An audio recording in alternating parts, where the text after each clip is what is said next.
hopefully going to make sure that Uranus goes up against this Thamos in a 1v1 just so they can brick wall arts. And like this is definitely the best scenario for the side of Resurgence. And remember, they opened up the Farsa, so this is going to be given towards the side of RSG. And the last time that they've held on towards this, Jason did end up as the MVP with some of the highest kills. So is this going to be pretty much the repeat of game number 1 as we are looking at another Aurora ban right here? I think they just want to take out the Aurora from the hands of Dominus so that, you don't get the freeze out. There's a lot of, stopping power when it comes to team fights. The Aurora can save and also start a lot of team fights for side of the Geek fam.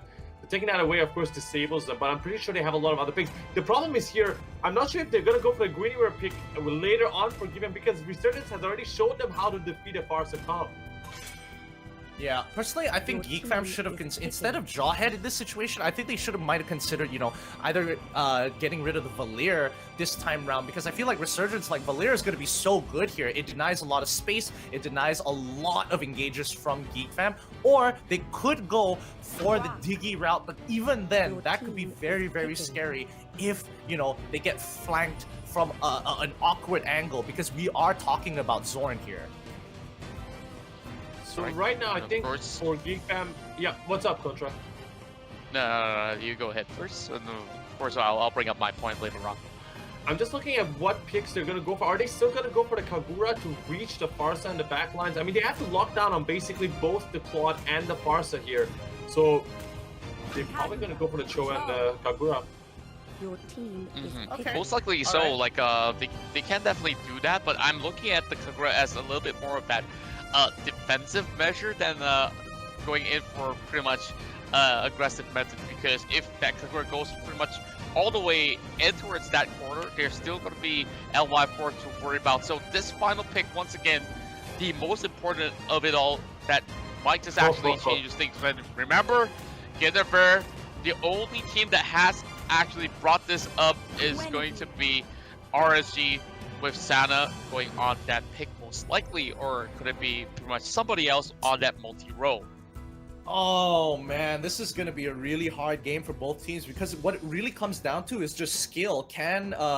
Can Zorn actually use his bouncing ball to stop the spatial migration and the engagements coming in from the Guinevere? That's going to be really, really difficult to do, because both of them can kind of hop over the walls, and they have to take Flicker as well just to keep that playmaking capability. But yeah, looking at the draft, Geek Fam wants to play the 1-3-1. They want to maintain mid control, rotate towards one of the weaker lanes, get priority, and punish Resurgence with picks, while RSG is playing a 1-4 composition, using Farsa, part of the 4, as a kill squad. They stick together, fast rotations, using Uranus as literally a brick wall against any offlaners or potential dives. Alright, well, as it looks like this is going to be game number 3. Boys, I want your predictions right now for this game. Who's going to win? Contra and Gideon. Take it away. Oh, man. Of course, I usually would prefer to let the game do the talking. I love both drafts here. I especially like Sana on that Guinevere. So, I gotta say, I'm looking forward for what's about to come, as we are already seeing both sides putting a lot of all these pressure over the mid lane as well as top lane. So there will be a little bit of invasion coming from the side of Geek Fam, which I'm not too sure. Can Jason deal with the heat? Jason might be in a little bit of trouble, but it looks like they're gonna be forced off of their buff as Geek Fam has first rotation. They should be able to take this away, but can they respond to this? Sana getting a great spatial migration. He's already using the Vengeance to actually go through, but the backline, Arts trying to kill off Jason. Oh, he doesn't actually pull it off. He wasn't able to get the reset jump off of his passive through the Molten Sights in time, is forced backwards. Even though they did lose the buff, Geek Fam suffers some casualties up on that top side of the map. Yeah, of course, it's Arts as well, so he's going to be put on a little bit of that setback, but it's not too much of a huge deal as he's facing off against Guinevere, which I feel he can still definitely hang on towards his lane very, very much easily. But, I felt Geek Fam might have definitely bit way too much that they could chew right there. And Speaking of which, we're already seeing Jason here trying to actually negate him from scaling even further, having that great knock-up. Oh, but of course, this is just going to be setting Arts aside as he will not be able to actually get anywhere close to the minions until he hits the tower. Now, notice that Geek Fam is playing a 1-3-1 composition, so their side lanes need to be strong. They need to be able to duel without any problems whatsoever, and against the Uranus lane, that's not going to go too well. But the Thalmus versus Guinevere, there is literally no way that Arts could actually get a kill in a 1v1 against him. And Ozora Vecchi, you bit off a little too much that you can chew. Sig still brick walling this team. The rotations, it's too late. They have overextended as RSG is able to respond to this. They've already picked up 2 kills, and now Zorn is on the chopping block. Can they pick him off? And yes, they do. He turns back into the team with the Tyrant's rage there. Unfortunately, he knew he was gonna bite the dust. Yeah, and of course, Geek Fam, time after time, mistakes after mistakes. Doesn't seem like they have learned out of it. Oh, but here comes that flicker coming from the side of Zoreveki. This might just be pretty good, but it will only buy a little bit more time. Whoa, that wall charge though busted him off, and once again deleted off the map.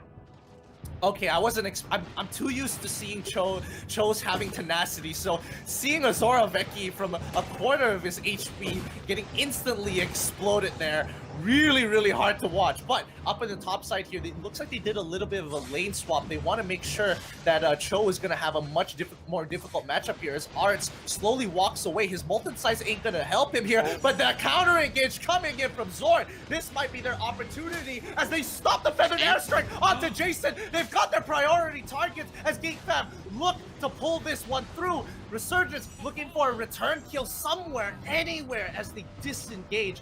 Geek Fam showing that they aren't afraid of RSG even in the worst of situations.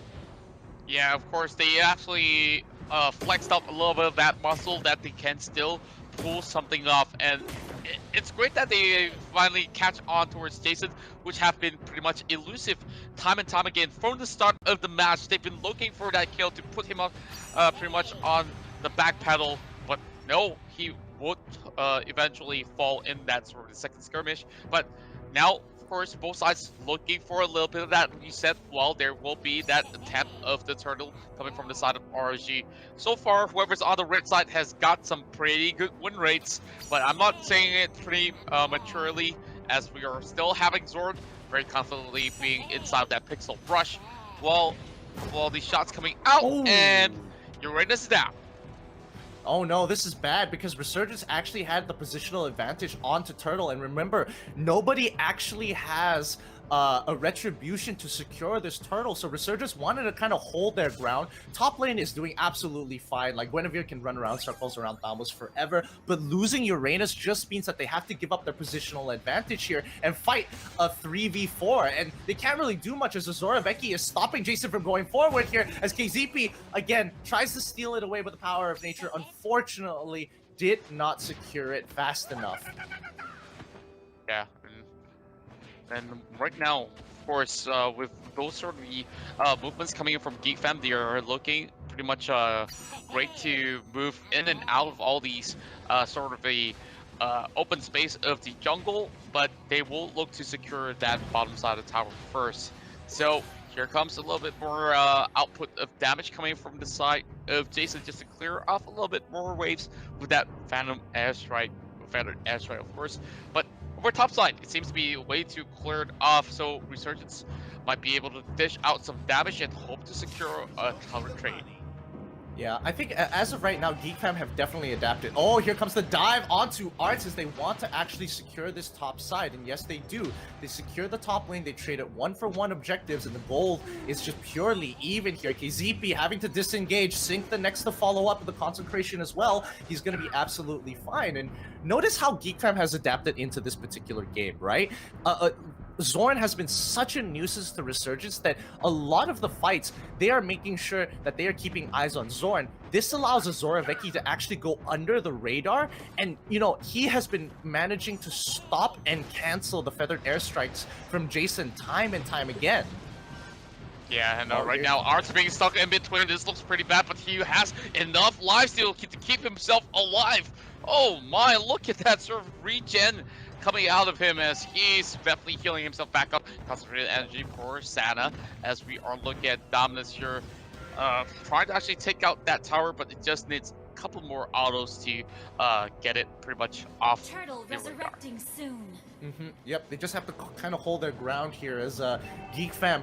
They're sort of winning the mental game as of right now because RSG still have their eyes fixated on Zorn, and until they can kind of like remember that, okay, Zoraveki has options to get on top of Jason, we just need to protect Jason when he goes into that feathered airstrike, then the game can be a lot easier to play. Because remember that Zoraveki, he's not taking tenacity, he took high and dry, so he's building full damage, which makes him susceptible to even just a single hit from either a wild charge or even a feathered airstrike. That's right. Right now, we're looking at LY4 will be able to actually secure that wave. They didn't really need it, that Blazing Duet, though, but of course, just a little bit of assurance coming out. While the top side, we are having Arts as well as Sana taking on that 1v1, which will eventually change. Sana, pretty much preemptive movements, will be able to actually move aside and, of course, eventually give way towards the side of Geek Fam. But well, we're talking about so many of these break walls. Zorn, KZP, as well as Sync. Just, you know, what can they do to each other? I'm not even sure anymore. Yeah, and it looks like they're rotating towards the top side of the map. Zorn is being very aggressive just to kind of make sure that, you know, choke points within the top side of the map are being cut off and rotational paths are being, you know, relayed. The information is being relayed to the team, and Resurgence a little bit slower on this trade, but it's going to be absolutely fine as, you know, the next big objective. Oh, Sana! Oh, he gets caught off guard, and even with the Vengeance, not able to survive. I don't think Resurgence is able to capitalize on it, and Geek Fam finally find a profit. KZP, oh, he's getting really low. Oh, L14 actually just gets one shot by Dominus and Feeks as well. Oh, unfortunately, you know, Dominus is the next to fall, but pure profit coming in from Geek Fam. They've now developed a 2K goal lead against Resurgence, and we did see in Game 2 what a little lead can do for a team for the likes of Geek Fam. Oh no, over the top side, Jason gets bursted and deleted, but it will be a 1v1 exchange, as we did see Becky going down as well on his Cho. Now, Zorn's going to be walled off, and he has to flicker away, but that flicker brings him straight towards the side of Sync. Tyrant's Rage to bring him over the wall, and Zorn is still pretty much beefy. He's actually surviving through it all, and Sync might just actually be in trouble, but that's going to be a big shield coming out, and he will be walking in out alive. Sync now returns the favor and just smack them down once again. Oh my god, Sync actually survived that interaction there. Luckily, I'm pretty sure he already has Oracle, and that's why the Yin Yang Overturn didn't do as much damage as I would have expected. Let's have a look right now, and oh, he actually has a Dominance Ice. Okay, so that means he did take some magic resist emblems there to actually survive that damage from Dominus, as he already has the Lightning Truncheon.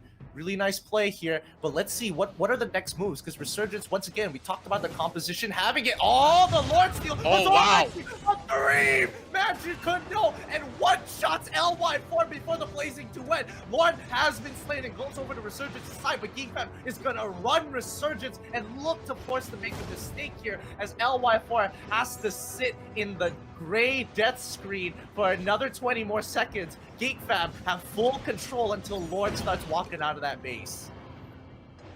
Yeah, now we're looking at the side of Dominus, now opening things up. Sync right at the front. He will need to actually clear things off, and with that sort of lurk going over the top side, they won't be able to actually escort it all too well, because they've already lost Sana, and all they can do right now is, of course, try to actually look for perhaps a pickoff, but Geek Fam members are still pretty much on the top side here. And now that LY4 is pretty much in position, but what can they possibly do? They're looking for Jason once again. This is going to be looking like a really good dive for the side of Geek Fam, but they are actually fighting too much. Let Zorn getting straight out, as it will be only Arts being left alive here, while Cho is pretty much outside. He's being left all alone, as 4 members of Geek Fam has been taken out. Then somehow the Lord survives. That was so huge from Resurgence. Like, I thought this was going to be a mistake to actually go for another team fight after what happened just now. And after the pick from Jason, I thought it was going to be an easy clap. But LY4, with the help of Sana, going in for the long flank was such a good call. They catch out Geek Fam's backline. Feeks had no chance. Zorn wasn't able to peel for the team. So Resurgence, as of right now, all they have to do to break Geek Fam's composition is to get into flank angles against Geek Fam. That way, if they play a front to front, Resurgence is bound to lose. So a great adaptation 12 minutes into this game. Yeah, and right now, 12 minutes felt like forever for both of these guys who are playing, because any single mistake could have cost them the game. Like, we're already down to only a couple of turrets left for the side of Geek Fam, pretty much even in terms of numbers. But now, well, this is gonna be Sync pretty much chasing over the side of Becky. But oh no! That's a big trap being set up, and LY4 instantly gets deleted. Of course, in exchange for Orzorveki, it's not gonna be well worth it. Well, big brain plays coming from the side of Geek Fam. Yeah, Orzorveki is just somehow always finding LY4. This is becoming a very major issue here. LY4 really needs that Winds of Nature fast, and Sync is taking a bit of damage. I don't think he really cares about it for the most part. Zorn knows that he can absorb it, and now they just have to watch the position of Feeks here and also be very, very careful of where Zorn is. As long as they keep tabs on Zorn and as well as Orzorveki, this shouldn't be happening for the side of Resurgence. Yeah, and Zorn now, of course, get caught up.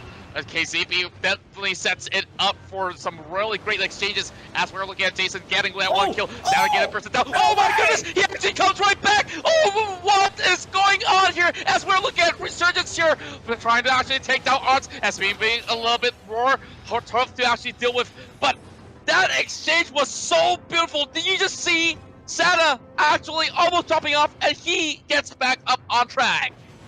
That was a perfectly timed vengeance. Now, Orzorveki, he's trying his best to salvage the situation. It's a team-wide. Resurgence have cracked open Geek Fam and take game 3. You were right. You and Faraz were right. This is going to be a full match. 3 games, 2 games, 5 games. Expect it to be 5 because none of these teams are giving up hope just yet. Man, what happened over there? Okay, I'll just tell you what I felt.